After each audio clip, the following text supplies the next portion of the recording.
أعوذ بالله من الشيطان الرجيم. بسم الله الرحمن الرحيم. الذين آتيناهم الكتاب يتلونه حق تلاوته أولئك يؤمنون به ومن يكفر به فأولئك هم الخاسرون. صدق الله العظيم. خلق مش كتاب ورکړی هذا كتاب داس تلاوت کوي چې څرنګه د کتاب تلاوت کولو حق ده او کچیر د حق ادا نه کو به دا خلق خسارې مندون کې دي. فعل کا استعمال اوس موږ فعل استعمال وایو اوس پورې موږ د اسم استعمال ویل اسم استعمال موږ د پر ویلا چې کله به ګراف چې دوریو اوازونه رااله نو موږ به د اسم استعمال په ذریعہ سجله کول. اوس پورې موږ د اسم مفرد استعمال مفرد اسم پہچان ویلا به هغه نه بعد د اسم استعمال ویلا د پر چې موږ جمله جوړه کوو هغه نه بعد موږ فعل ویلا اوس موږ د فعل استعمال وایو. فعل استعمال موږ ځکه وایو چې په گردان چې صيغه او اوازونو اشاره دي چې موږ هغه جلا کو. د پر موږ فعل په دوه قسمه کوو فعل لازم فعل متعدی. فعل لازم هغه فعل چې هغه صرف فاعل باندې پورا سي لکه ذهب هغه لاړه خرج هغه وته. فعل متعدی هغه فعل چې هغه معنا صرف په فاعل نه پورا کیږي بلکې مفعول ضرورت ورته لکه ضربه هغه وایو. ضرب فعل هو ضمیر فاعل هو ضمیر مفعول به جمله فعلیه. ضرب هو چې ضرب فعل هو ضمیر فاعل هو ضمیر مفعول به. ده هو ضمیر د چارت نه ضمایر میں سے جڑ کر آنے والی ضمایر چې حالت مفعولی ده او د دلته د ضمیر چې د مفعول به واقع سره ده. پس موږ جمله اسمیه نه جمله فعلیه جمله فعلیه نه جمله اسمیه جوړو.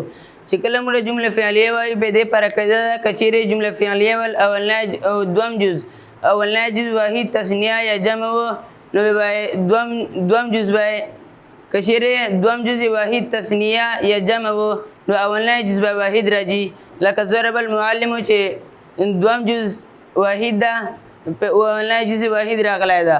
دوم چې ضرب المعلمان دوم جز تثنیه ده اولنی جز واحد راغلی ده. المعلمون دوم جز جمع ده اولنی جز واحد راغلی ده. لیکن کشیر مور دینه جمله اسمیه جوړو به جمله اسمیه چې د مبتدا او خبر په منځ مطابقت د واحد تثنیه جمع منځ ضروري و چې مبتدا تثنیه نو خبر به تثنیه چې مبتدا واحد نو خبر به واحدی. لکه المعلم ضرب دا جمله اسمیه ده المعلمان ضربا المعلمون ضربوا. کچيري جمله اسمیه چې دیول فاعل کچيري جمله اسمیه و دیول ضمیر هغه مفعول و به دې پر دا کده چې دا ضمیر به همیشه د پر مفعول او دا به فعل سره اوس جمله اسمیه چې کچيري دیول مفعول ضمیر راغلی او به دې پر قاعده دا چې دا به فعل سره متصل او فاعل نه مخ راځي لکه ضربه حامد حامدني اوس حامد هغه وایا او دلته دا هو چې دا مفعول ده او دا مفعول به همیشه پر مفعول به.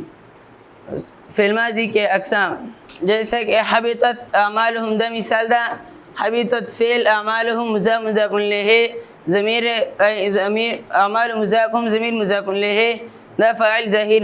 مردا قاعده ویلې چې کله مؤنث سماعی چې مؤنث قیاسی چې کله علامات تانیث موجود نه وي ودا مرد ضمائر په ذریعہ سره پیژن دلته اعمال لپاره ضمیر د مؤنث استعمال سره ده د لوجن اعمال مؤنث ده او داسې مرکبات چې فاعلی او مفعول دوه سره راځي. جمله اسمیه چې فاعل او مفعول به راځي.